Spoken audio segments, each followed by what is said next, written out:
Jamie, I'm going to be brutally honest with you at the start of this episode. I was adamant when I started changing lanes that I was not going to talk about weight loss. I was not going to talk about fitness. I thought those days of calories in versus calories out were well behind me. And then I watched a recent podcast that you're on and took a look at your new page. And I felt I needed to go back on that.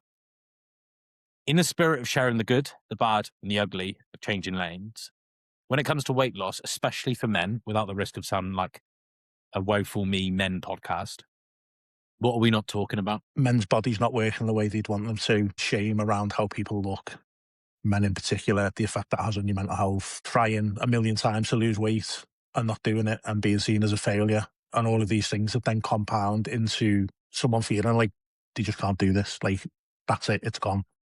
I'm just going to be fat, overweight, whatever you want to call it, for the rest of my life. And I give up. Wow. I have a weird stance on this because, you know, I've come from a world of being a personal trainer, working in weight loss, working with people about their weight loss.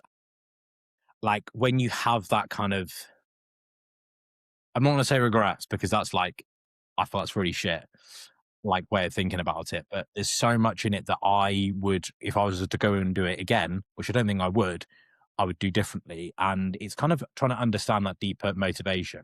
So when someone says, oh, I'm trying to lose weight, I want to lose some weight.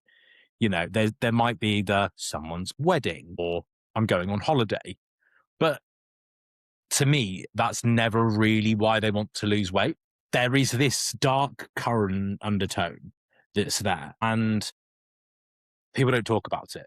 Now, I worked back in my day predominantly with women, but I think for men, like it's, you know, I'm going on holiday in a couple of weeks and don't get me wrong, I'm going to, you know, I'm certainly going to be making sure I get more gym sessions in. I'm probably going to be doing this, but you know, that's fine. But there is other stuff underneath. It's not because, oh, I want to look good on holiday. It's never really that I want the positive. It's more that I want to get from the negative. Do you think that's fair? Yeah, I think a lot of it can depend on how much you've got to lose as well. So if you've just got like a little bit of weight to lose, sometimes it can just be as simple as, I've got a holiday in 6 weeks, 8 weeks, I just want to look good for the beach. The more weight that you're carrying, the different ways you start to think about that. It's not just, I'm going on holiday, it's, I've got to walk around the airport, I've got to get on the plane, am I going to have to use an extender when I sit in the plane seat? All of these things, which suddenly start feeling like embarrassment starts coming in, shame, all of these things. So instead of it just being, I maybe want to look a certain way, it's the whole journey of maybe that holiday that is then going to make you feel terrible. And then you're going to get there and it's what I'm going to be like with the food when I get there. Am I going to eat normally? Am I going to binge? Am I going to do this? Am I going to do that? How uncomfortable am I going to feel? And it's a completely different set of things that you're thinking of than just, it'd be nice to look okay with me top off. Yeah. Mate, amazing. And like, how much does that then take away from the experience? Like, we save up and we look forward to, we'll continue the examples of holidays for months, if not years. Now, what happened, like, and, you know, there's going to be occasions where people end up not bothering because it's too much, it's too hard, which is heartbreaking. And like, that's kind of, I think, I don't want this to be like a woeful me, like being overweight is shit. It's so whatever. I don't want it to be like that. I want to kind of get into the nitty gritty and the story and kind of like your process and where you've going. But I think we don't necessarily think about this side of it and probably the wide and negative drawback of it than, you know, I don't like that photo that my friend has put on Instagram of me whilst we're on holiday. Like, I get that. Like, don't get me wrong. And I've been there. I'm sure a lot of people listening to this have been there. But like, we don't talk about the true drawbacks, the thing that you might share over the water cooler in the office sort of thing. That surface level waffle that we kind of go in. It's that deeper, darker stuff, usually late at night, usually, you know, the nitty, the gritty, the bits that we don't want to talk about, that we don't want to share, especially over the office walk. What do we need to know about your journey, mate, to start to understand who you are and why you're here? There's a lot. Like I have tried this more times than I remember. I've done every diet you can think of. I've done the 5-day, 10-day water fast. I've done Slimming World, keto, carnivore, everything you think of, starving myself. But it's all been done. It's never been done from a place of doing it for me. It's been from a place of I'm doing it because it's what I think I should be doing. And every single time I'd fail and I'd get better at it because I'd learn little things. Like each time I was like a little bit more educated on what was going on. But I wasn't really dealing with the bigger issues, the real like dark stuff that needed to be dealt with. It was that kind of surface level stuff of, well, if I do this, I do this, I do this. And then it looks to people like you're trying to do something. So they're like, oh, it's great that you're trying to do something, but you know it's not going to work before you even start saying it and going, oh, I'm going to try and lose weight again. You know it's not going to work because you're not doing the deeper work that you need to and addressing the things that are causing the problems. And then you get stuck in this loop of, I lose weight, I put it back on again, and then I put a bit more on, then I lose weight, and I keep doing this. And what's happening is you're trying 15 times to lose weight, but what you've done is just kept putting weight on. You've got heavier, bigger, all of these things that have happened, and it's all been through trying to lose weight. And it's this like weird dichotomy of, I want to lose weight, but I'm putting weight on. These things aren't connecting. But the reason it's not connecting is because you're not actually really trying to lose the weight. You just think you're trying to do it because you maybe trying to please someone, or someone said something and you're trying to make yourself feel better for a minute, but you're not getting to that real reason deep dark inside that you don't want to address. It's like, that's the reason I've put weight on. That's the reason I use food in certain ways. And until, for me, until I did all of that, that's when like the light turned on. And it was like, this is, I'm not going to say easy, but it's nowhere near as difficult, as stressful, as pressured as it has been in the past. It's like, I know what I need to do now. Mate, amazing. And when you say the stuff about addressing things, when you say those sort of things, what is it that you mean? So for me, it's like going back to childhood trauma and then using food as food became my support mechanism. Food made me feel good. So then that became, as I got older, as I got access to money through a job and stuff like that. And then when something happened, food became the thing I'd revert to. And I could go back to, I don't know, 20 years ago, and I'd be coming home from work, getting the train, getting off the train station, going to Sainsbury's, getting one of them big share bags of crisps, a 5-pack of triple cookies, a bottle of full sugar Coke every single day, and doing that. And that was my thing because I didn't really like the job I was in. I didn't really like how my life was at the time, but I knew on my way home I could get myself something that when I got home, that 10 minutes was going to make me feel better. And that loop carried on. And then eventually what I've learned is just, I had a eating disorder, I had really bad food relationship, disordered eating, all of these things, a lot of trauma that hadn't been dealt with, a lot of it around food that I've recently gone through therapy. So I realised it's like my first memory is around food relationship, which is just nuts as someone that was like 2 in nursery, and that's my first thing. And all of that has now kind of come full circle, and I've gone, I know what the problem was. I've dealt with the problem. Now I'm the problem, because if I don't do it, it's me. I've took them barriers and things away, that the things that were always getting in the way, they're gone.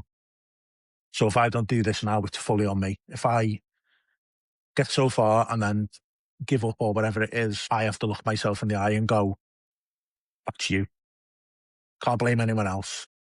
You decided not to do it anymore. There's so much in there that I want to get into. And when you said about that, you said it in there, and also when I listened to the podcast you got recently about having access to your own money in the food, that unlocks it in my head. I'm like, what? Yeah, of course it is, because you then have, not you make necessarily that you make the decision, you are to an extent, but it's also like there's a level of like, certainly if I think about it when, I rewind to when I was at uni, very, very, very briefly, very brief period of my life while I was there. And, it was the first time that I truly, really had access to it. I come from a little countryside town. At that point, If I said the words Deliveroo or Uber Eats to my mum and dad, they'd be like, "What the fuck are you talking about? What is that? Is that sort of kangaroo?" That's what they would ask, right? But that it just didn't exist, and this was 2018. Like, so it's not. It is a long time ago. I just don't want to admit it. It was not as long as it was. Nevertheless, like I look back on that time. That's the first time that I had opportunities to do these things as well, and it's the novelty. Like, I living in this little village, right, you could bet hardly get a taxi, let alone someone to go and pick up a takeaway and bring it to your front door. Living in the middle of Manchester, that then being an opportunity that I can get this guy to come and bring me a burrito, or I can get him to go and bring me something from like a dessert place. And it's just available at the tip of my fingertips. You know, I was very cash rich. I was very cash rich at the time. Probably the most cash rich I've ever been, which is massively ironically as a student. And you just have it there as massively accessible. Yeah. And I think, like you said, there is like that novelty. Something I have been aware of from my own journey to an extent. What you mentioned, like, rings a bell with me. Like, food relationships, something I've always struggled with. Uh, on the journey of doing the work per se, I would say I'm significantly behind where you're at. Like, there's bits that I've dabbled a bit before. It's not something that's fully gone in as like number one priority of life, but like it makes total sense, right? You have the food, it's essentially the thing it's like a video game. Did you used to play like Grand Theft Auto? Yeah. Do you remember in GTA San Andreas, you used to be able to do that thing where it reloaded all of your ammo, gave you $250,000 and reloaded your health?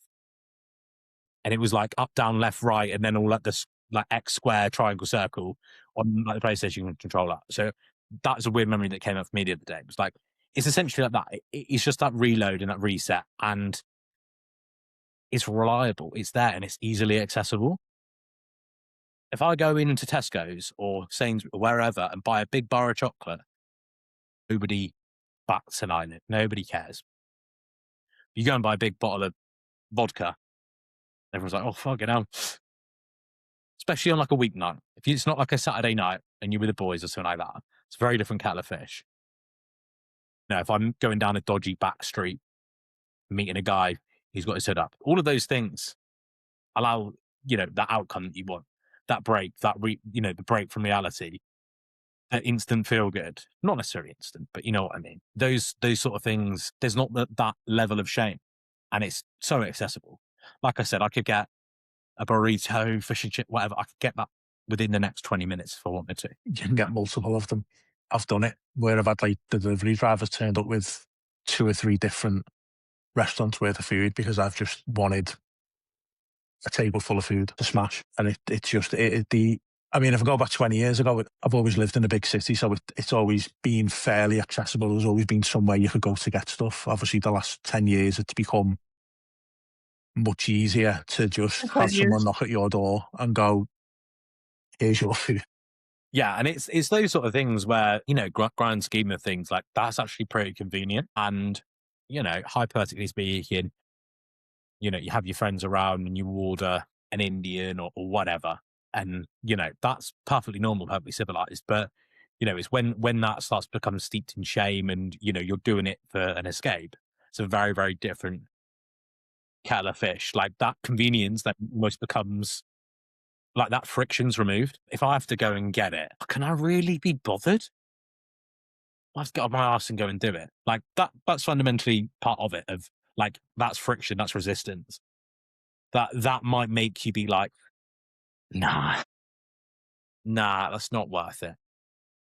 And Back in the day, you used to have to ring up. So if you were getting like a Domino's pizza, you had to ring the restaurant up, and like the guy would turn up and he'd give him cash and he'd go away. And it was more about the experience. You're with friends, you're getting a pizza, you're having like a movie night or something. It's when it starts becoming more of a, I guess, a dependency where it's that kind of, I need that to feel better. And the ease of access now is within 2 minutes on your phone, your order's gone through, you've paid for it, and it's going. The restaurant's cooking your food. The delivery driver at the restaurant, he's 2 minutes away from your door. Go and meet him, and you've got that convenience side. But it's for everything. You can get For me, I can get food shopping. Like there's a place that delivers full on groceries within 20 minutes. So you've got access to not just takeaway food, groceries, sweets, crisps. And in some ways, that's amazing because there's food deserts across the whole country where people are living in small places and don't have access to supermarkets and fresh food. And that's like a whole other thing. But then it can flip. There's the great side of having that convenience access for people to be able to go get shopping immediately. It's amazing. But if you've got a really bad food relationship, that's also not a good thing because the ease of access works in a completely different way. Yeah, definitely. So tell me a little bit about your journey. So you're in this loop of, you go in, you finish on work, you go into Sainsbury's, you're grabbing this, that, and the other. And that process obviously goes on over a period of time. Is that right? A So long where time. do you kind of like I said, we can sit here and talk about the positive and your transformation and all that amazing stuff, which we'll definitely do. But I want to get into that, the ugly side, because the bit that where we feel ashamed and we feel like we're the only one and we're a fucking dickhead because we do it. And, I think there's a level of like, sharing and having that awareness of like, okay, well, here's where I've not been perfect. Here's where I've maybe partaken in a behavior that I'm not proud of. Here's a situation that I've learned from. And kind of where did that start to unravel for you? Because there's a point where that's going to start piling up and really kind of being a problem, being something that you can't necessarily keep on going on with? Or was there like a catalyst that really kind of like straw to break the camel's back, if you will? I think for years, probably from 17, there were little issues when I was younger, but some of that was more around you weren't allowed to have something. And it was that kind of, well, because I can't have it, I want it. Yeah. Yeah. And I think that was just that. But then I had my dad died when I was 16. I left home when I was 17 and I kind of, I guess, was alone, didn't really know what I was doing. And then I was able to now have like a little bit of money and it was kind of, well, I can go shopping, I can buy food. And then it started being the food became the comfort for how I felt inside. That kind of developed habits and things then of, if you do this, you feel better. So if I binge, I feel better.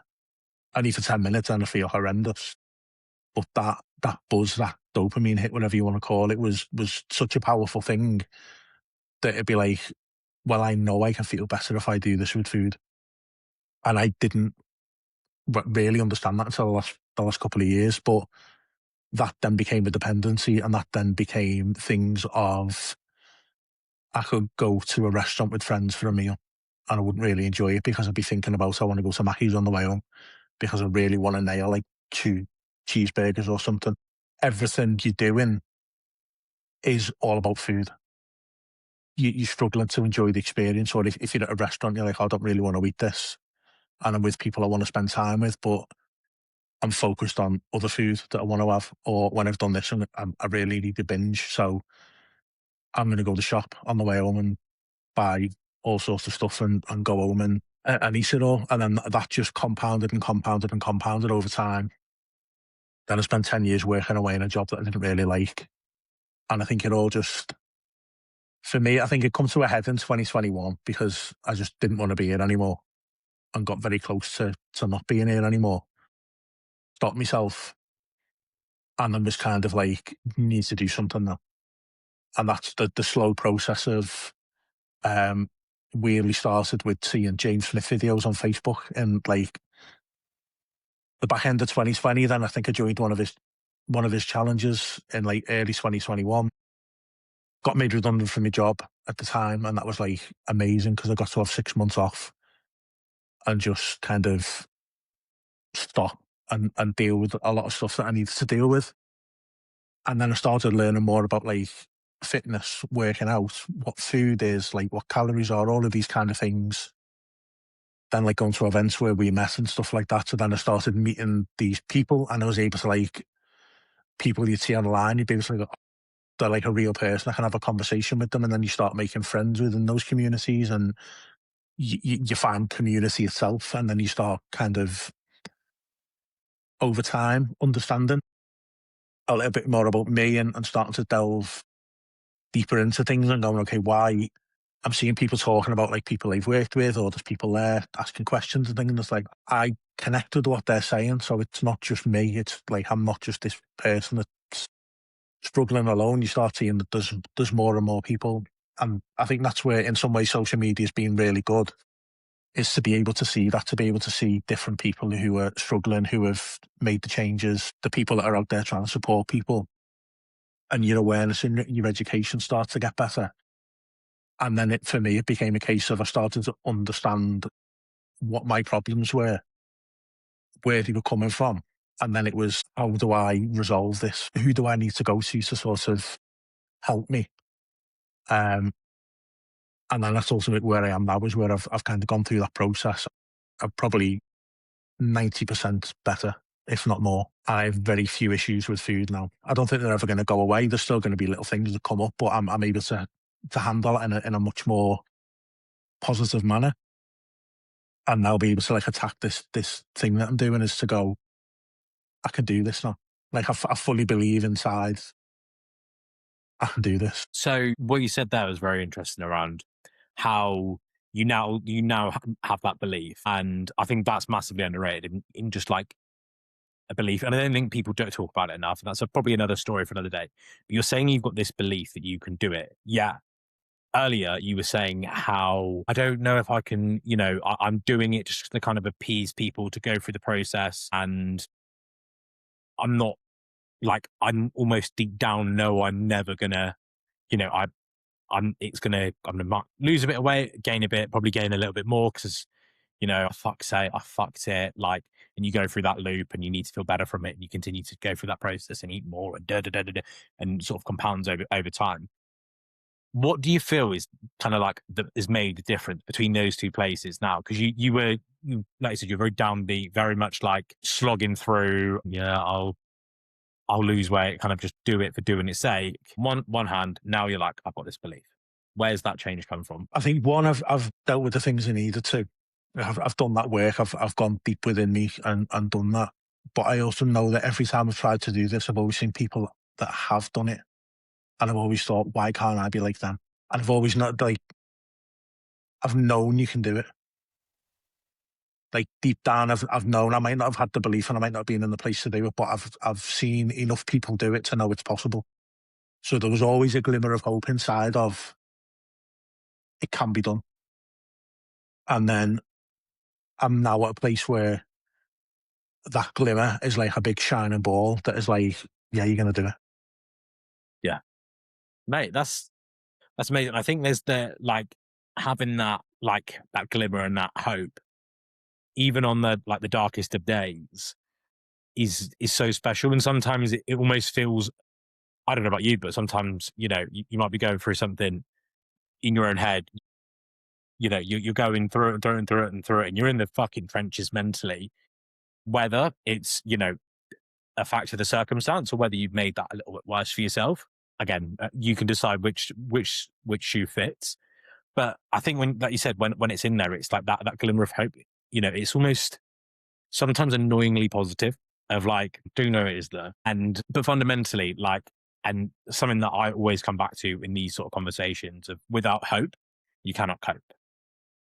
And sometimes, okay, it might be fucking annoying because you might just be A grade Sappuccino or want to fucking moan.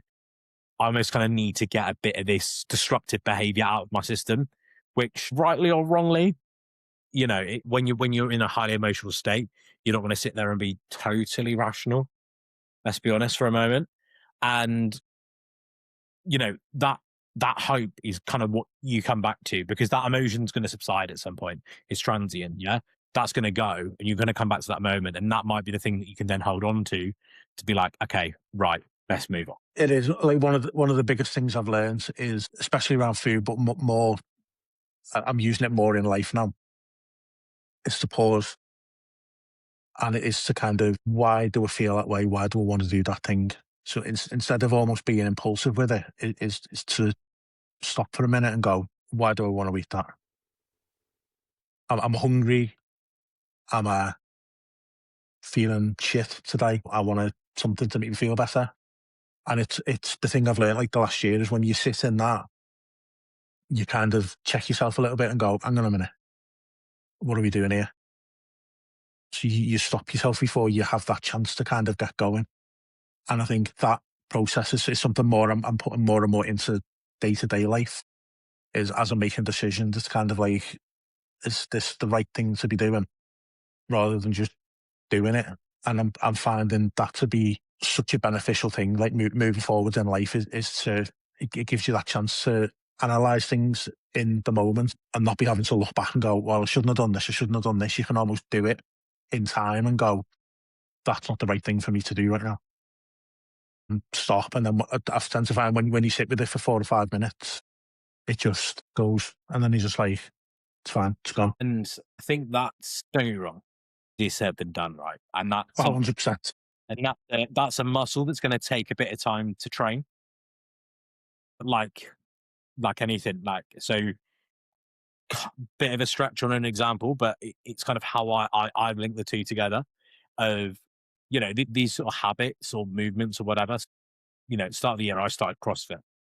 Now the traditional stuff, your deadlift, your bench, your squat. Yeah, that's my fucking bag, right? That's my bread and butter. What's really cool is there's like you put your score in. At the end of the day, there's like a leader table and you see what you are. It's RX and scale, da da da da da, all of that good stuff. Now, when it comes to stuff like squat clean and the more like Olympic stuff, that yeah, I might have chucked a kettlebell about and called it a squat, like a clean and press and a clean and like yeah, I technically did it with a kettlebell, back in the day, but it's when you're actually there, like loading the bar and trying to do it and build it up to it, mate. There was times where simple thing of like doing a squat clean, I had to basically go and do it with an empty bar because I could not fathom it, and I had to keep doing it and doing it and doing it. And then as you know, the few days before when we'd done back squats and I stuck 100 kilos on the bar and fucking dropped it like it was hot, like it didn't bother me. Like how's the same guy doing that? And I think it's like you said, it's sometimes you've just kind of got to, yeah, there is commit to the process, but I think it's slightly different about you almost got to be willing to go through the trenches with it a little bit and get the reps in, fuck up, kind of get that out of your system sooner rather than later. Um, to kind of like get to build that metaphorical muscle up. 6 months down the line, all in all, I can sit here and tell you how many times I've necessarily squat cleaned. Bloody hell, it feels a lot better and a lot different now. Do I love it? Is it my favorite thing? Probably not. But, like fundamentally, I've gone from like just kind of being in the bar and I can't leave the gym. Usually is leave the gym, like, oh, God, I feel like I've had a good workout. I'd leave like cognitively tired. I'm like, I just couldn't. I was really, really struggling to like put it in here and then physically do it. And then like, what are you doing? And getting to the point of, I end up, I think one time that I ended up jumping, but I didn't pull the bar off the floor, and I basically did a frog jump on a bar and looked like a right tit. Like, you kind of have to go through that fucking it up and doing a Yeah, yeah. weird frog jump thing that the coach like, what the fuck are you doing? And I'm like, I don't know. I'm so confused. You just kind of walk away, come back to it afresh. But you have a couple of goes at it, and it's these things that feel super unnatural, which in 2026, pausing, taking a breath, letting that almost, I think of it like an itchy emotion. Like I need to do something about that.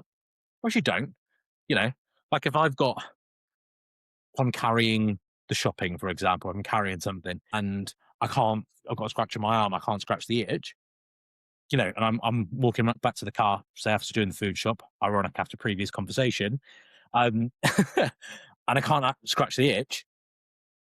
Like, that's almost like by the time I maybe get to the car, I try to put the bags down or put it in the boot kind of thing, it's gone. And I'm not thinking about it, which, yeah, I mean, it kind of probably nature of the beast of the world that we're living in right now, probably. But mate, it's those little things, and I think the challenge is obviously in that situation, remembering it. like remembering that behavior, remembering that habit that you need to tune into. So how, obviously this is going to be your way of how it works for you, and it might be different for me, it might be different to the person listening, but how did you start to kind of almost turn that behavior to, start to slow down, to like interrupt that pattern, to start doing something like differently in that process? Does that make sense? Post-it notes. Post-it notes. Okay. So on the fridge, on the cupboards, post-it note that says pause. Because your natural instinct is to go, I want food. I'm going to open the cupboard. But when you get to the cupboard and there's a little note that says pause, you go, pause? Do I want that? No, walk out.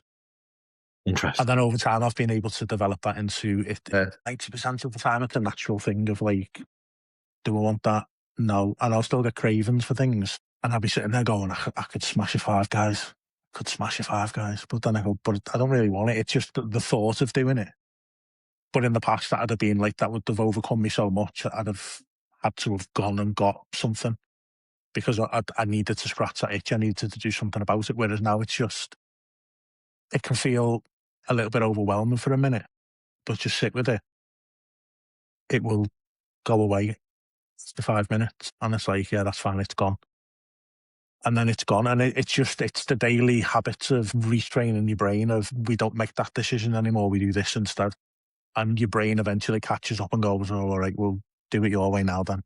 And it just makes it makes day to day much easier. But then for me, certainly I found it just transfers over into so many things in life that it's like a new way of being me. Yeah. And not, so I love the way that you phrase that. It's a new way of being me.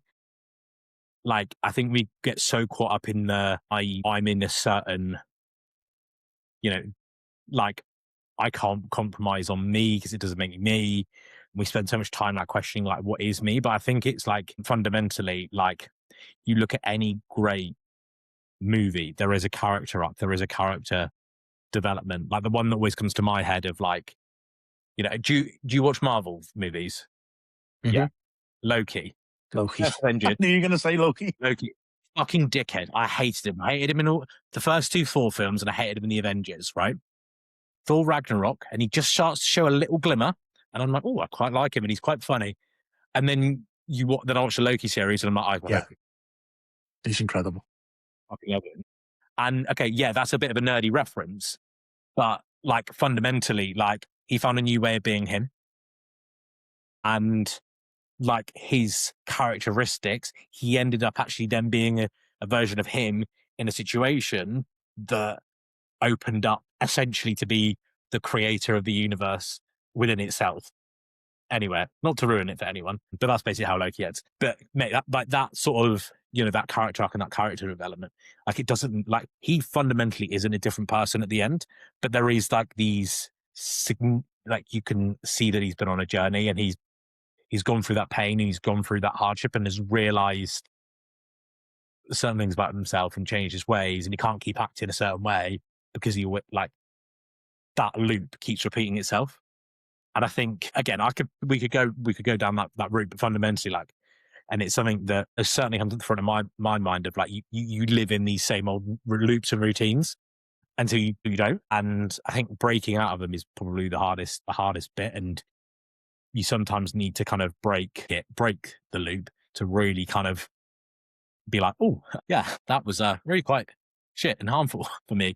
Yeah, I think I think humans are very flawed creatures, but you have to be willing to evolve. You have to be willing to take a hammer to yourself and just go, this version of me that I've built doesn't work. So I'm going to dismantle it and I'm going to start again. And I'm going to keep doing it until the pieces, Lego blocks of who I am start resembling something that I actually want them to look like. And I think when you start doing that, you become a better person, a better version of yourself. You start to be who you want to be in life. Maybe this vision and dream that you've had, I always wanted to be this type of person, but I don't know how to get there. I think it's that constant kind of tearing yourself down, but in like a positive way, not like calling yourself a piece of shit and all of this. It's like, I don't like this version of me. I'm going to tear it down and I'm going to start again and I'm going to build it up and I'm going to find things that I like about me, and then I'm going to try and put more into them, and like evolve as a person into that better version of you that hopefully is able to live that life that you want to live.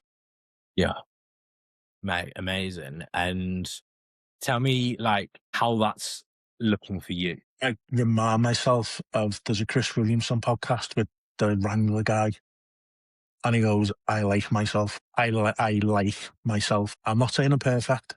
I am far from perfect. I am flawed. I have things I still need to work on. I can not be a nice person at times, but I like who I am." And to be able to say that is quite alien, Mm, because for decades I did not like myself. I hated myself. I would say the most horrible, horrible stuff to myself. And now I couldn't even tell you the last time I had like a negative self speak about myself where I was trying to put myself down. It's years, probably 2 or 3 years ago, before I've gone like, "You're a piece of shit, you're this, you're that." I don't do it. Find the more I'm learning about myself, the more I'm like, "You're okay. yeah, You're not a bad person. You're good." And I think it's that acknowledgement of, I think the way I think of myself now is better than I ever thought I could be. And to be in that place is to have that kind of positive mental space, the belief in myself, all of these things coming together. That's the thing that has never been there before. yeah. And I think, mate, that's like, how often do we like speak down on ourselves and be negative?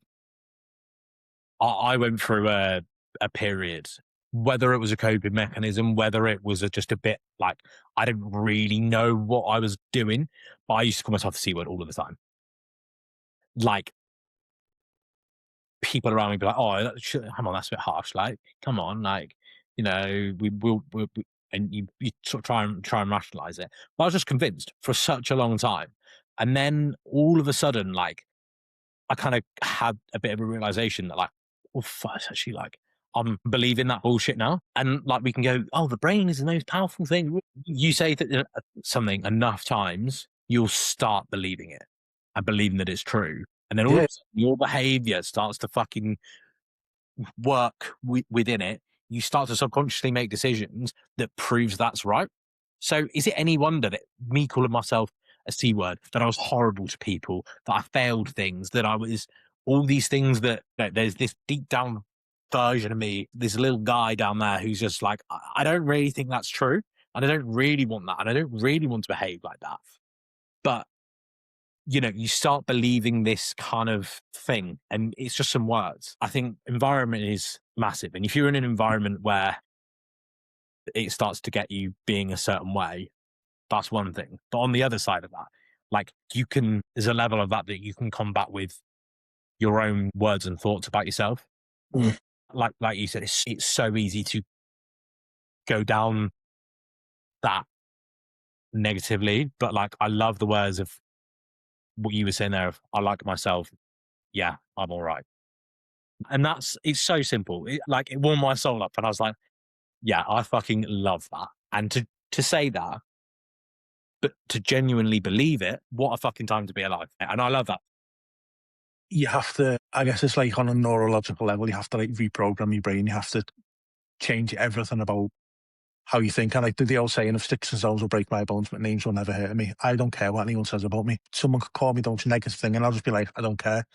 But if I say it to myself, it cuts. So it's like what the outside world says doesn't really, outside of some people that I respect their opinions and things. And if they said I need to do something differently, I'll be like, do you know what? If you're saying it, there's obviously some weight behind it.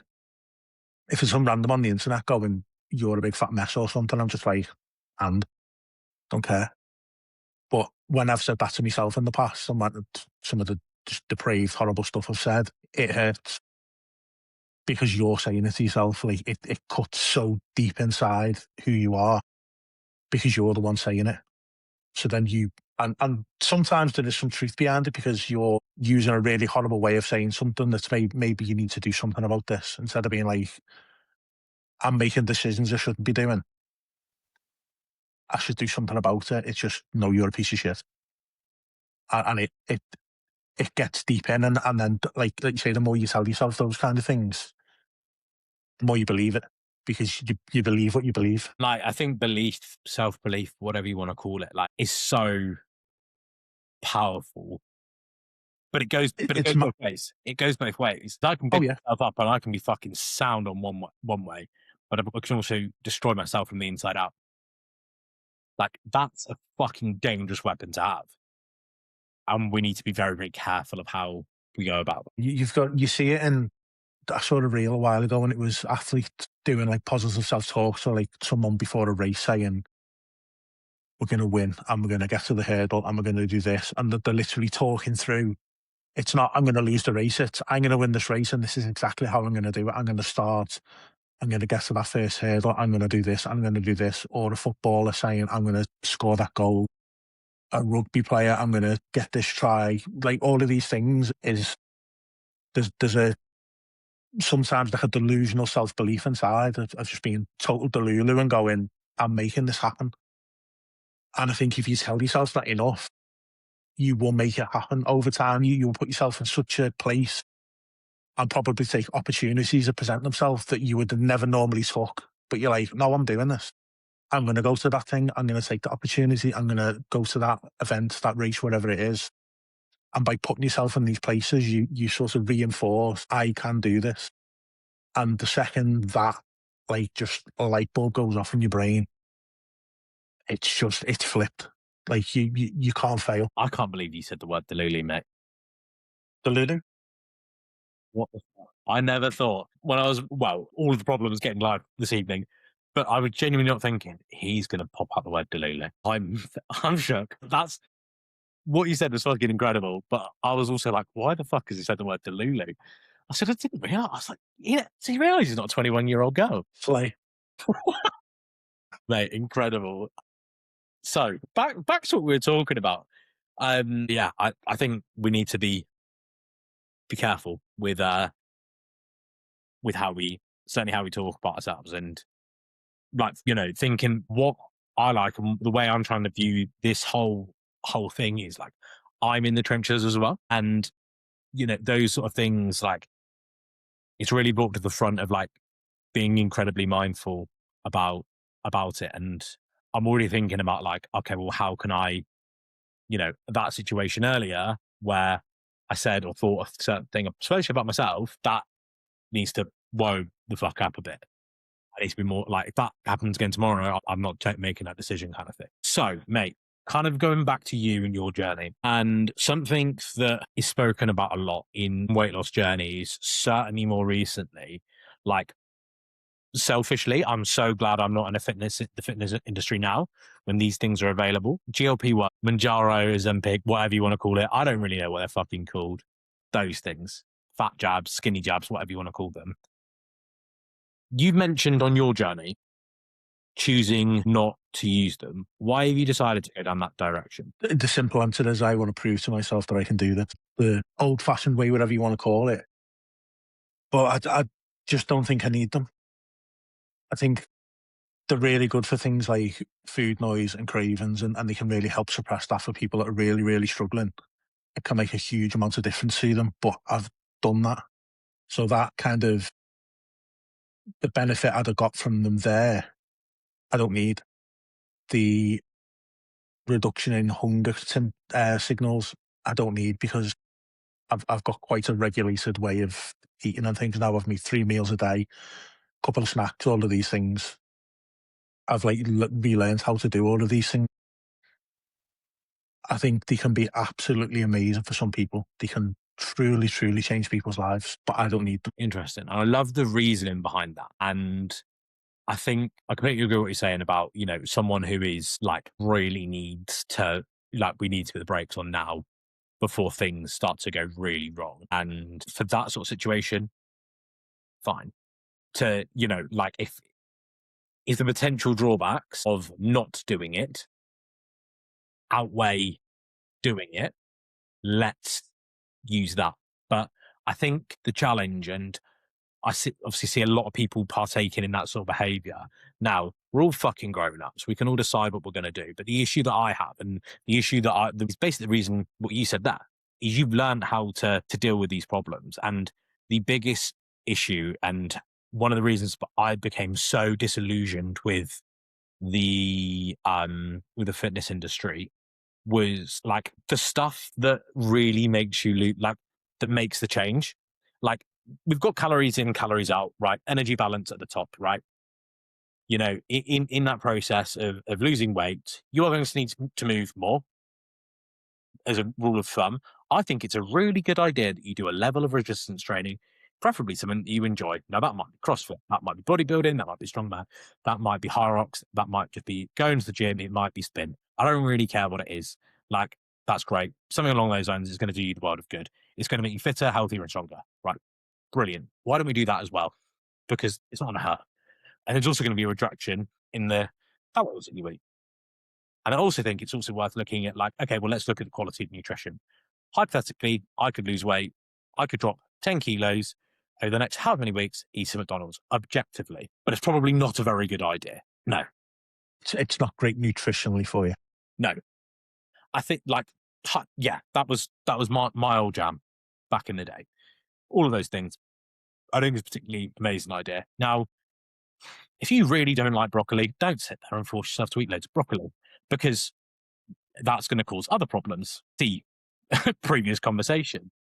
But I think the issue is like the thing that genuinely is going to make the difference is approaching those things. Like I'm going to choose to partake in an exercise routine, which that sounds horrible. Like it just sounds really cringe. I'm going to partake in that sort of behavior because it's going to make me feel better. Like we need to get below the surface a little bit. Like all of that is great, but we need to get below it. Now there is kind of like the more I do this, the more I realize that there's a level underneath that. So you've got the mindset, and that's kind of the silo that I was in of let's talk about your mindset, let's talk about your habits, let's talk about the bigger picture, how you organize your life, how you do this, how you do that. That's kind of the bit under that. As I've kind of grown more on my journey and my understanding of just life and how things work and this wonderful world of personal development, there's also one underneath that. And hey, there may be more, I don't know.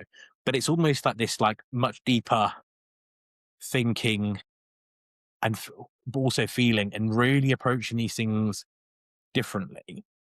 Like you said, you've had to go almost like transcend through the surface level, probably gone past like mindset and strategy and kind of into this deeper level. Now, fundamentally, what I started to realize was like this is the bit that we're not doing, and people don't sign up for £25 a month at Pure Gym for facing Mm. some pretty hard truths. Like I know when I've done this sort of work and I've just dug down and like you're still talking fucking waffle here. This is surface level bullshit. Keep going, and you actually end up at the root cause and the situation where you work through it. Whether that's with a therapist, whether that's with a mentor, or whether you're just doing it by yourself. Some of the best ones I've just done by myself, fucking in my notes section of my phone. And you end up down a deep dark hole, and you suddenly start to realize things, and you approach truths and face truths that are quite hard to sit there and face and believe. Mm. So, like talking about that, that's why I become so disillusioned. And kind of adding in that to go back to for a Marvel reference, it's that Infinity Gauntlet of I can snap it. But what happens next? Like the two issues that I have, we can get our tinfoil hats on here. Number one, the regulation around drug testing is not what it used to be. Rightly or wrongly, and we're not going to talk about it here, was a certain virus and a certain vaccination. Rightly or wrongly, was changed to do that. Never changed back. Things can get pushed through quicker. Rightly or wrongly. But there is also a lot of things around, okay, well, we don't know what happens with genuine long-term use, really, especially in humans, especially on a large scale.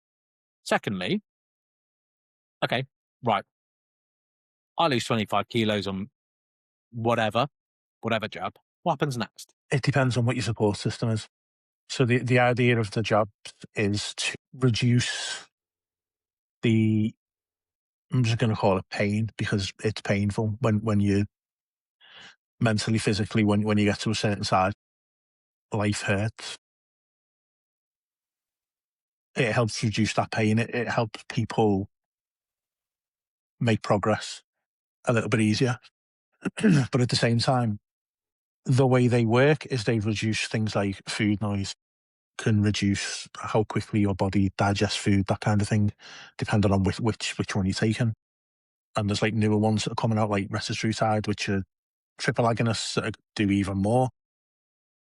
But if you don't work on the things like the food relationship, the food noise, all of these things, this is where you see a lot of people that take them, put the weight back on again, because the chemicals and the drugs will do the thing that they need to do. They will mimic the way the body works and manipulate the body to go, you're not going to feel as hungry now. You're going to feel fuller for longer, so you're not going to eat as much food. But when you stop, that goes away, unless you've taught yourself and learn how to do that yourself. That's a thing that doesn't happen. So people are taking them, and they're also so easy to get online. You can just jump on an online pharmacy, upload a picture and make yourself look differently through AI and things, and they will literally send them out. So the availability of them is quite easy to get. They're expensive, but if you're in a place where you're sick of being sick, you might get them. You might try them, and they might do a lot for you in terms of helping you get to a certain place. But then you stop, and then it's 2 weeks later, and that bubbling inside is coming back, and you're like, oh no, I thought this had gone, because you've not dealt with that side of things. And it's I think over time, I think they're going to be phenomenal, and I think there's a real chance of a cure for obesity for millions, tens of millions, hundreds of millions of people around the world. I think that there's a real chance that people's health can be impacted in such a positive way. But I also don't think the support is there right now to work on the other side of things. And it's like the chicken and the egg. It's like the GLPs are here and they're phenomenal, but the egg's trying to catch up. And until the egg catches up, that's when it's going to really come together. And I think, in maybe in 5 years' time, it will be such a different thing. And you'll probably get people who are, there's all this sort of AI is going to take over the world, but there's going to be jobs. So you might find more nutritionists and dietitians that specifically work with people around food relationship, food noise, all of the kind of things to sort of reteach with elements of, different areas of healthcare coming together to give like more of a holistic support to someone. So it's like, okay, we've got this thing you can take that's going to make things really good for you, but you also need this at the same time. And if you put them together, there's a real chance that when you get to the end of this process, the weight is going to stay off, and your health metrics is probably going to look different. You're going to be more active. You're probably going to have better health mentally, physically, all of these things together that is going to lead you to live that better life that you've wanted to do. Maybe you're a parent with kids and you're worried about, I can't play with my kids, or what am I going to do when they get older? All of these issues you can address. And again, these are the things behind the weight. It's like, I need to lose weight, but why? I've got really bad food relationship. I've got young kids and I'm scared that I'm not going to be around to see them. These are the real, like when you're going past that mindset thing, I call it like Dante's Inferno, the 7 levels of hell. And you have to go there. You have to go into that and really, really work out why. What's the reason? What's the real reason? What's the thing I'm ignoring or I'm trying to just not look at, and address that? And that's the thing that you have to look at, of why do I want to do this? And why have I got into this position? Because I have a level of accountability. Like, I've allowed myself to get the way I am. Have I been in control all the time? Absolutely not. But I have made decisions over a long period of time that have put me in the place I am now. So I've had to accept that. I've had to acknowledge that and go, in some ways I've been a problem. In some ways, other people, the circumstances have been the problem. But I have a lot of time not understood what I needed to do. And as I've educated myself on all of these things, I've learned that, okay, I need to do this, I need to do this, I need to do this. But it's coming to that acceptance of personal acceptance, understanding of the circumstances that you're in, understanding of why you want to make that change and what is the thing that is going to drag you out of that pit to be able to achieve that thing you want to do. And it's when you start looking into that, it's such an uncomfortable and horrible experience. But if you don't do it, you're not coming out the other side. Yeah.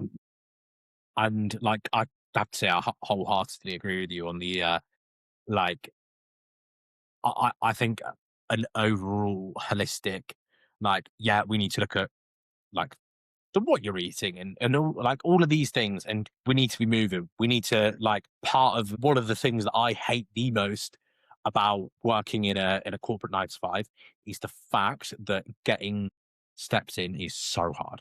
Like, that's been one of the hardest things that I've dealt with, and I just don't do it enough. And I've kind of come from it, like, from having the, I can just wander around the gym all day, or I can go out for a walk on my lunch break, or I haven't got any clients from 9 a.m. till 5 p.m. Like, that's a long ass time that I could go for a walk. And it's little things like that. And from having that to not having that, like, that's been a big challenge for me. All of these things, all of these things that are dotted around here, like, they are they all need to work together. And is there yet adding in a medication element to that a good thing? Yeah, as an overarching thing, I think the thing that worries me is two factors. One, would an industry do that to solve the problem and it's gone forever? Or is it the same as like a Slimming World model where the whole idea is you relapsed and go back to it because it worked last time? That's for me worry number one. Number two is people not addressing the shadow, the darkness, the parts that, yeah, because it's hard to accept. Okay, well, thing number one, that's on me. Thing number two, like, that's a thing that I need to work through from my past, my childhood. Da da da da da. There's also like a habitual part of it as well, and something that I've noticed, like, you can know all of these things, but there's an element of where it just becomes a bit of a routine. And A, yeah, there is the comfort in that, but B is also like that's hard to then, the way I've always done it. You almost need to kind of break up with it and do a it's not me, it's you. No, well, it's not me, it's you kind of thing. I think from the farmer side, they will make the best drugs that they can because they'll work and people will continue to buy them. And they probably do know that there's a level of support that needs to go with it, but they're like, that's not our problem. Our job is to give you this thing that will help you deal with obesity. We've done our thing and this thing works really, really well. It will really make a difference. Then you've got the other side of things of people need to work out what got me here. Why am I in this position? How is my food relationship? Do I need to be more active? Like, I've got a walking pad that is right there. Best £100 I've ever spent because I have no excuse than to get on that, and they do fat boy size. So that goes up to 160 kilos. So I was like, I can use that. Another excuse gone. Then you've got, I mean, there's rabbit holes you can go down, but you can look at how supermarkets are set up in terms of there's a little bit of fruit and veg, there's a little bit of fresh meat, and there's everything else. You go abroad, completely different. You've got things like the obesity systems map, which literally identifies all of the reasons that people will be obese. It can be things from education, psychosocial. Do you have a fridge at home? Where were you brought up? What was your cultural background? Like, all of these things come together and it maps out. If you've got this, this would then lead to a negative thing. Or if you have this would be more of a positive thing. And it's amazing. Everyone should go and look at it. And it's like interactive and you can click on things and see how it all works. But it gives the reasons for obesity. So obesity is the symptom. The obesity systems map gives you the cause. It tells you where this has come from. So it goes, this is what you see. Like, physically, you will see someone, they will be overweight. That's obesity. That's what you see. That's the symptom. This is the cause. These are all of the things that have happened or could happen that would lead to that happening. And it's more awareness of that stuff. It's more awareness of what are the things that cause people to get obese. And there is personal accountability that comes with it 100%.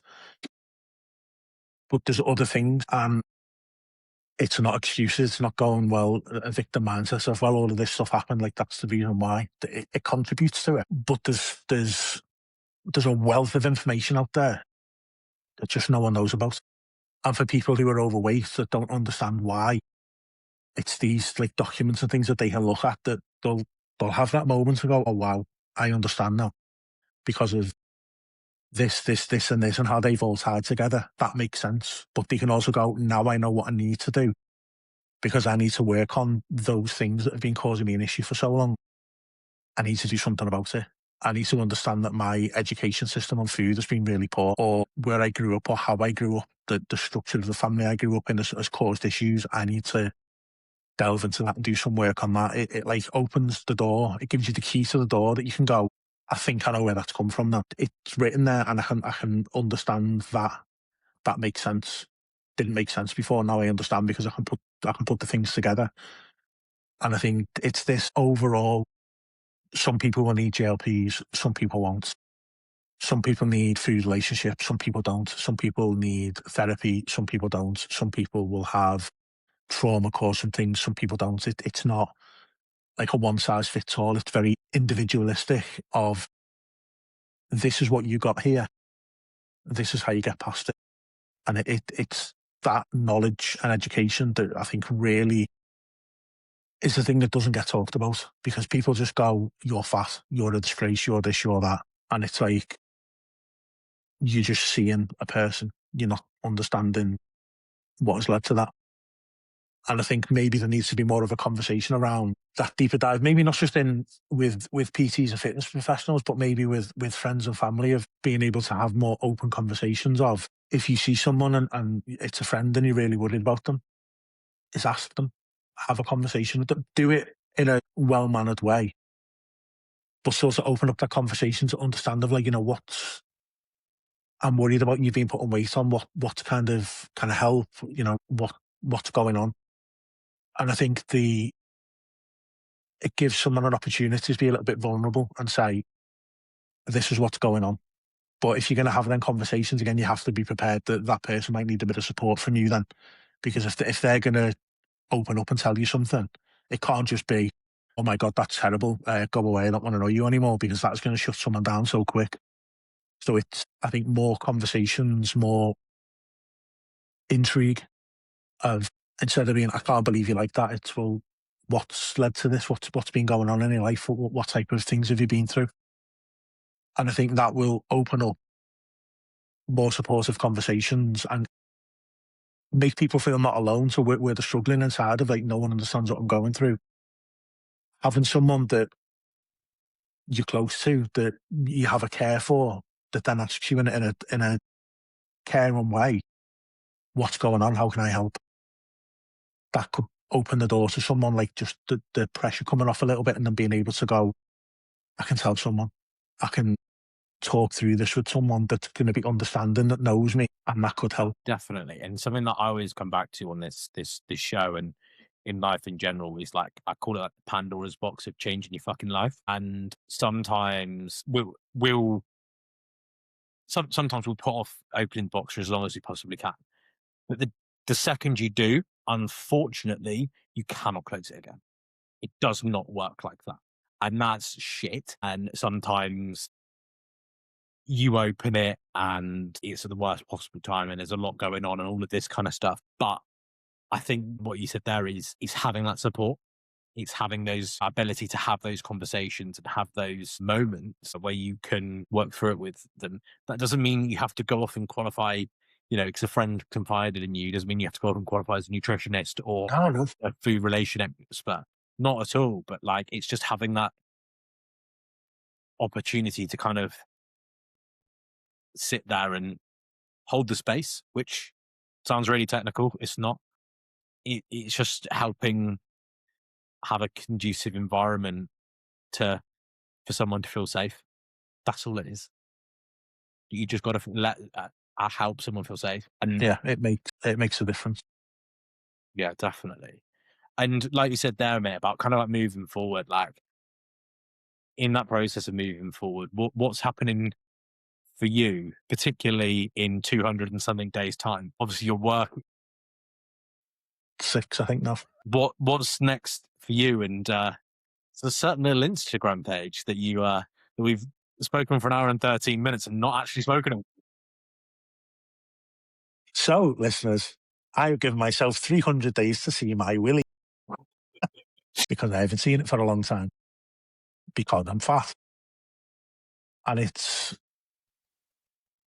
been really interesting, this first third of it, because even when I started, I didn't truly believe. There were still doubts, there was still a lack of belief, but it felt like I just need to do this, and I need to document it because I think there's so many people who could help. I think there's people out there that are struggling so much, and I think seeing someone else do it has been something that's helped me, where I've gone like, I know it's possible, I know someone can, and you might not be in that right space right now, but the hope is there. It's like, it can be done, and I want to be that hope for someone. I want someone to watch and go, either I can do that now, or I'm not quite ready, but actually he's talking about loads of things that I was aware of but I wasn't really aware of.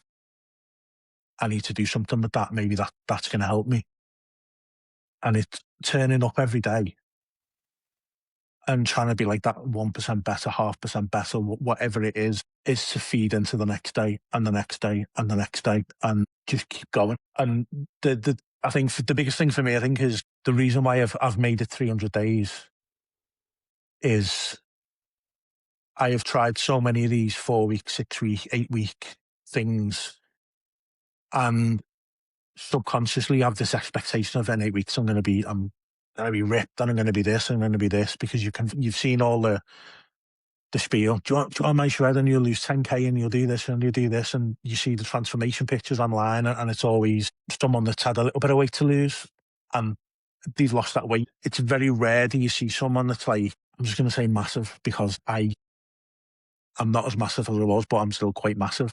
You don't see that. You don't see the visual, like, this was Bob 180 kilos, this is Bob at 100 kilos, and here's the change. It's very, very rare you see that, unless it's been someone that's got their own account on Instagram and is showing like, I was this and this is where I am now. So a lot of these shreds and things you see, or these 6-week, 8-week programs, it's for people that are generally carrying a little bit of weight, and they go and do this thing and then it's done. When you've got a lot of weight to lose, you're not going to look like that, but you can get this expectation in your head of, well, I'll look like that at the end. And 3 or 4 weeks in, you're doing a check-in and you stood in your pants taking your photos to send to your coach, and you're like, I just look the same. And maybe there's a WhatsApp group and people are like, oh my God, I've done this and I've done this, and you're just thinking like, I'm nowhere near where these people are. But because your expectation doesn't meet the reality. And so what I've learned is that it's not going to be quick. And even if I was like, I'm going to say GLPs, I'm going to do this, I'm going to do this, it would still take a long time. But I know for me in my head, if I do it slow and I do it steady, it'll happen. And my adherence, my expectations are tailored around, one, I've given myself 300 days, but I haven't, because I know it's still going to take longer. There's still going to be other things I need to do. Like this is not a New Year's Day, I'm done, everything's amazing. New Year's Day, what I hope to be is around 100, 110 kilos, to be like 50, 60 kilos less, and be like, I'm in a much better place. I've built some muscle. I look completely different. I'm more active. I'm living a completely different kind of life. But it's not finished. There's still things that I need to do. It might take 2, 3, 4 years. It might be just an ongoing thing for the rest of my life. And it's that not having a definitive end date for the whole thing. It's like, I'll give myself a target. There's a thing I want to do on that day. If I can, amazing. If I can't, I'll just carry on anyway. But it's not just about, it's done on that day. Like, that's it, that's over. And if I don't do it on that day, I'm a failure. That's just a line in the sand of, it's a goal to work towards. And then when I get there, I'm going to go, oh, I want to do something else now. So that goal is just naturally going to keep changing. It's not lose that weight and you're done. That's you for life now. You're like, oh, I've done that. That's great. I'm happy with everything. It's, well, then I want to do something. Then I want to try this. Then I want to try that, because I'll be significantly healthier and more mobile. And there'll be things that I can do that I've always wanted to do that I'll be like, I can do that now. I'm going to try that sport. I'm going to try that thing. I'm going to climb up that mountain because I wasn't in a position to do it at the start of the year. Never mind the 10 or 15 years before, it would have been really difficult. And it's for me, it's like I get to like there's the thing of like seasons of life. It's like when I get to the start of 2027, I'm going to be entering a very different season of my life. The things I'm going to be able to do is going to be unbelievable, and I'm going to be able to just do so much cool shit that I physically can't do right now. It's it's not a case of, oh well, you should do it now because just live your life. It's like I've fully 100% live your life. Tomorrow's not guaranteed, but there are things I just can't do right now. My body does not allow me to do them. But they're things that I look to the future with, of side quests of I am doing all this cool shit in the future, and it's going to be amazing. And that is the kind of, I guess for me, that's the fuel that goes on that light that's inside. And it's like, this is all the stuff you're going to be able to do. And that just pours fuel in and just goes, yeah, let's keep going. Let's turn up. Let's go that next day. Let's not go and get that takeaway today because you don't really need it. And you've got this thing that you're working towards. Let's make some decisions, but still live as much as I can now and do things that I'm able to, but build towards doing like incredible things that I'd have never dreamt I'd be able to do. And is that not what life's all about?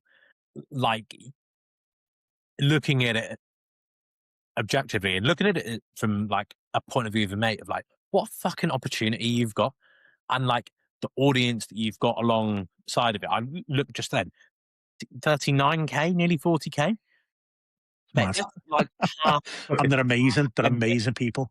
yeah, The comments, the DMs that I get, like the conversations you have with people is just, it's such a positive place. It's such a, it's a community to me, So like the people that are there, and there's people that I know have started it. They've like, I'm starting this now because I've seen you do this. Whether that's in the comments, whether that's in DMs and speaking to people, and it's that positive influence of like being a fucking influencer, but in the nicest possible way, of being able to impact people in a positive way, which I think is what that whole thing should be. Seeing people and having conversations and just the positivity around it. Like every now and again, there's the stupid comments, but I just kind of go, like, huh? What do you mean? I don't understand. Just completely like ignore them and either let them dig themselves a hole of going, I can't believe you don't understand what I'm saying, or they just go away. And it's having a bit of fun with like the negativity. the ultimate rage bait. Yeah, Yeah.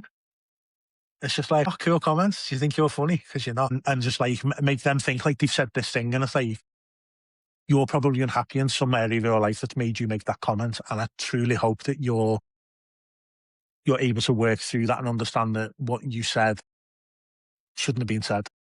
Doesn't affect me. And I hope it doesn't affect anyone that sees the comments. But I hope that person is able to work through whatever they've got going on in their life, find a kind of better way of being. But it's just like a breath of fresh air of positivity around it. yeah, definitely. And like, I love what you said in there as well around like how, yeah, about the seasons of life. But like, I think the reason that so many, and again, we could get into a million and one reasons why people fail their diet or, lose weight and gain it back. But I think like what you're not, like you said, like, like rough numbers, but like, you get to that point and then like the focus changes, but it's still a positive focus. You're still getting pulled in like a good direction. So why the fuck wouldn't you like do more stuff like, you're setting these things that inspire you and that you're gonna do it as well. You also have the accountability now, which is class. Like you do it of, you keep showing up, for however many days or whatever. But like, mate, honestly, it's incredible. And I think there's probably, whether people want to make an Instagram about it or not, I think there's some lesson and some inspiration in there in terms of like, okay, well, you might be trying to work towards something. You might be trying to work on achieving something. Like you need to kind of probably view it slightly differently. And it's not about 90 days, but also the idea of it being the rest of your life is overwhelming as fuck. So let's try and find somewhere in the middle. Like you said, obviously your 300 days, like that's a really cool like metric and way of looking at things. You know, you make it about like you said, whether you see it on New Year's Day or not, like that's not what it's about. It's about going to the point of achieving that, if that makes sense. Like I've done that where I've set weight loss goals for myself and been in the fucking bath at 7 a.m, fucking scalding hot water to try and sweat out the last couple of 0 point whatever kilos. And I look back on it, I'm like, whether I fucking did it or not, it just doesn't matter. That only means something in my head because I'm saying it means something. It doesn't fucking like fundamentally. Have I moved in the right direction? Yeah. Well, let's just fucking like give yourself the flowers for doing that in the first place because most people don't. I think that's a big thing to remember. Like most people don't do that. They fucking props are even remotely trying to go in that direction. I think if you're making progress, you should be 100% proud of yourself. At some point, you've made that decision of I'm going to do something, and it's when you believe that it's going to happen. I think that's when the real change is, because when you doubt yourself, you're putting that negativity in and that mindset of, well, it's not going to happen. You're telling yourself already, so you're setting yourself up for failure from the start. But when you do start believing in yourself and you're like, I'm going to find a way to make this happen. I'm going to turn up. I'm going to be accountable. I'm going to do what I said I was going to do. Shout out Paul Mort. And just back yourself, like 100% back yourself and go, this is what I'm going to do. And I'm going to do it. And it can be like whatever. Like if you want to do 100 kilo bench press, make yourself a little account, 100 days to 100K. And I would build yourself up. it for the first time yesterday. Amazing. And it's them, like, especially around weight loss, it's to not focus on the scale. So through the whole of this, I wasn't gonna post my weight, but it was more and more people were saying, are you gonna get weighed? Are you gonna do this? You're gonna do this? And that many people asked us, I'll just do it. So I made weigh on Wednesday, which has gone well. I was just like, well, I'm playing this game of name things in a way that works. So like weigh on Wednesday, that works. So now every Wednesday I post a video on the scale, and it is what it is. And over time that'll go down, but I don't give a shit what the scale says. Couldn't care less. If it goes up, it goes down. I don't care. Am I more active? Are my clothes fitting differently? Am I going and redoing things in a different way? So going to a restaurant that I couldn't fit in the booth in the past, and can I fit in the booth? Yeah, right. Something's happened. I'm having to buy new clothes. Obviously, my body composition is changing, and that's the important thing to me. Is those things, is being able to walk and not be out of breath, being able to consistently go to the gym and do things. They're the things that really, really mean something to me. Like the stupid thing the other day was being able to get in and get out the bath, which to someone would just be like, what do you mean get in and get out the bath? Like, you don't understand. Getting in and getting out the bath when you're bigger, sometimes you get too big that you don't fit, or you just can't get out, and the struggle of getting out. And they're the real things that, when you're on that kind of weight loss journey, they're the things you remember. You don't remember how the scale hit that day. I got out the bath, I went for a walk, did a hike, I had to go shopping for new clothes, or there was an item of clothes and I loved and I fit in it again. They're the things that when someone says, oh, so what happened through it? And they're all the things that you're reeling off. You're not going, well, on day 103, I weighed this, and then day 110, I weighed this, because the weight on the scale doesn't mean anything. It's a piece of data that's useful. If you're looking for a trajectory to trend down, having that piece of data gives you it's doing what it should do. That's coming down, and if that's coming down, the weight is going to come off. But then if I'm being more active and doing all of these things, the quality of life is going to get so much better. And it's them, they're the kind of things that I would say to someone, focus on. Is the scale is the scale, it's a data point. It's just giving you a figure that you can plot on a graph to go, it's doing what I wanted it to do, that's fine. Now, if it starts going up for 2 or 3 weeks, course correction, okay, that shouldn't be doing that. It's gone up for 3 weeks, or it stayed the same, right? Maybe I need to change something. Maybe I've lost enough now that I'm at maintenance with my deficit. So I need to reevaluate that. Tell you what, I'll have a month at maintenance and I'll enjoy my food and experiences, and then I'll go in again to stop being in this constant phase of losing weight, losing weight, losing weight, losing weight. So you can live a little bit. And it's those kind of things that they mean more to me now than what the scale says. Like, it's Wednesday tomorrow, I'll get weighed. Based on what I weighed today, it should be less than it was last week. So if it is, it is. If it isn't, it's fine. I don't really care. And there'll be some comments on the video going, and I'll just be like, not asked. I'm just documenting it. That's what it was this week. I've moved on. I'm carrying on with my life. I'll keep doing the things I'm doing. If next week it's the same or it's gone up again, that says something to me that need to dial something in or change something, or to look at what's been going on. But outside of that, there's just data points that I'm collecting as I go through this, with like body measurements, with the scale. They're just, on that day, it was that. On that day, it was that. And when I look back at the end of the year, I should be able to go, this is what the weight did. And it'll, little jagged thing going all the way down. And the body measurements will be, this is where I was, this is where I am now. This is how much body has gone. Here's the clothes I can fit in. Look at me now. I'm able to run. I'm able to do all of these things that I've not been able to do for years. They're the things that matter. Yeah, definitely. I think what you said there about like the trajectory of that's trajectory. Like I'm zero point 0.2 kilos. In the grand scheme of things, like some people, that makes them lose their head. And that is diet culture. That is all of those fucking horrible, stupid, annoying things that we're all fucked up by a little bit. zero point 0.2, like in reality, that's just over half a can. You might have accidentally drunk a little bit more water. You might not have pissed out yet. Like rationalizing those little things like that.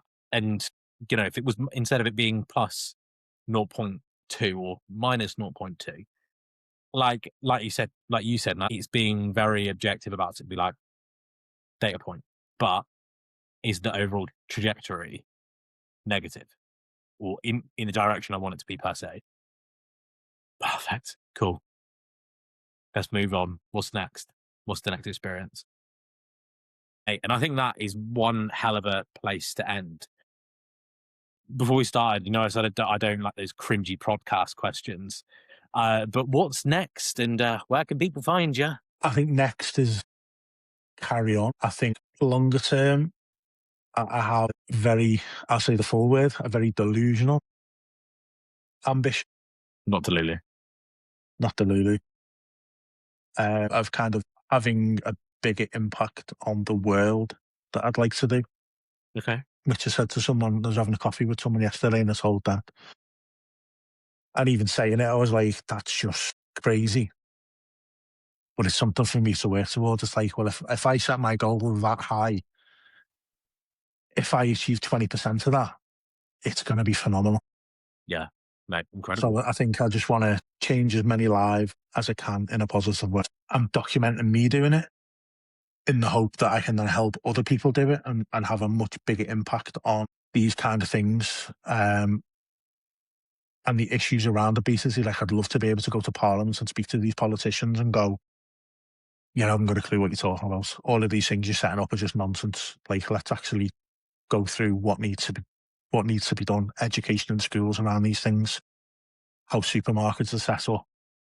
There's so many things I'd want to get involved in, but ultimately, I have to do this first. I have to prove to myself that I can do it. Show to other people that it's not just it's not for likes and follows. It's to have an impact.